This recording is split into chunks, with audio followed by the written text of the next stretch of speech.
Si concluderà domenica 8 giugno la rassegna organistica di primavera organizzata dall'Associazione Grande Organo di Santa Rita di Mestre con il concerto delle 17 che vedrà il maestro Roberto Scarpa May Logan, direttore artistico dell'iniziativa, suonare alcuni pezzi in forma di danza di Johann Sebastian Bach.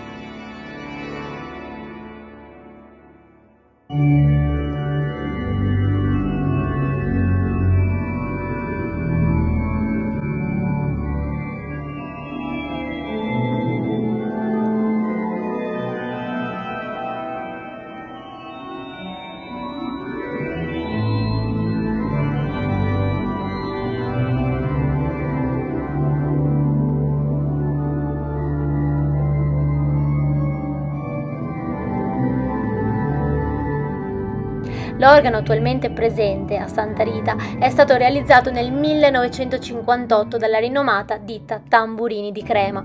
Inizialmente fu realizzato per la Basilica di San Marco, ma da circa 2 decenni è stato ricollocato nella chiesa di Mestre. Si tratta di uno strumento di dimensioni imponenti, con 4.500 canne suddivise in 93 registri, caratteristiche che lo rendono il più grande del Veneto e uno dei 10 più grandi d'Italia.